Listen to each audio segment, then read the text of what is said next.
Hi, today I'd like to share with you my carrot cake recipe, which is a little unique because we use banana flour. Banana flour is made from green bananas. Green bananas can be irritating to the stomach, but it has an advantage. Banana flour has a unique type of resistant starch that's really rare to find, so it's really healthy for gut bacteria. Personally, I haven't had any problems with it irritating my stomach, and my digestion seems to really like it. I'm going to start with a cup of dates and a half a cup of prunes, which I've soaked and then squeezed the water out. I've got a quarter cup of water and 2 tablespoons of flaxseed meal to make a flax egg. I'm also going to add 3 ripe bananas. They're not overly ripe, just ripe. I'm also going to add 1 ripe avocado. I'm going to go ahead and mix this much together now.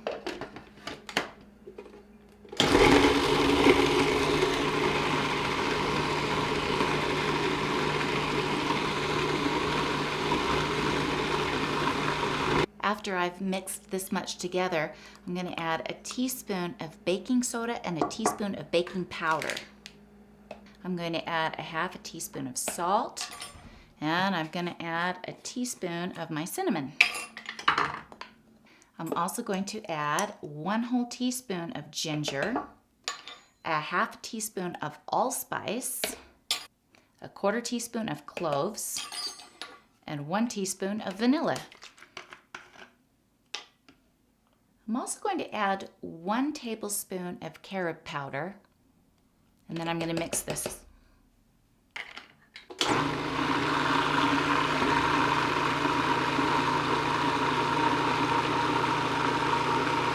I have 1 cup of ground up processed carrots that I've kind of squeezed the water out, and it's tightly packed. Yeah, so you can see the carrots. And here's a half a cup of raisins. And I'm going to add half a cup of walnuts. You can see we're pretty full here, and I may have to stir some of this in a little bit just so it's easier on the processor. You probably thought I would never get to it, but we're finally to 1 cup of banana flour. Wow. So I'm going to attempt to mix this.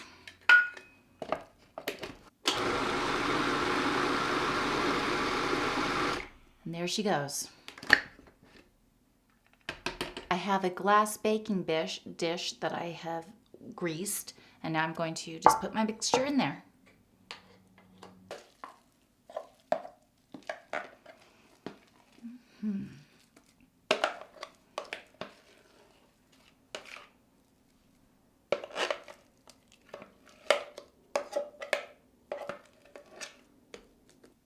I've got my oven preheated to 350 degrees, and I'm going to actually put this in for about an hour.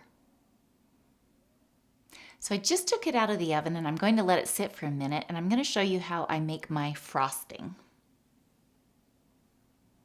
I've got a cup of walnuts that I've soaked in water, and I'm just going to drain them off. In the past, I've used cashew nuts, but I was out, so I'm using walnuts. It doesn't really matter. So these are 10 dried apricots, which I've soaked and squeezed the excess water out. Next, you can use 1 to 2 tablespoons of lemon juice. And then 1 to 2 teaspoons of raw honey. I'm going to sprinkle in just a little bit of cinnamon and then put my lid on. And here we go.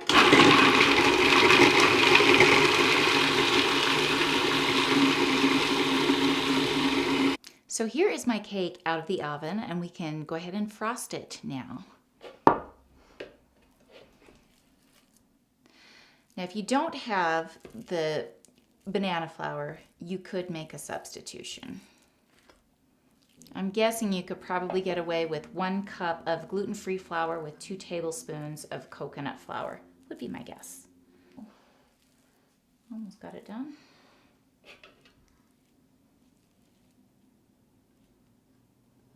Voila, we have carrot cake. And I think I'm going to have a piece. When you're working with ingredients like carrots, bananas, avocados, they can vary in sizes and wetness. So if it seems too wet, you may want to add a couple of tablespoons of potato starch to help thicken it, dry it out. Thanks for watching. Feel free to comment, like, or subscribe. Until next time, love yourself, eat real food. All right, I need to fess up. This version turned out a little bit mushier in the center. It wasn't like that the first time I made this. I probably should have added 2 tablespoons of coconut flour and don't remember if I just forgot to write that down last time.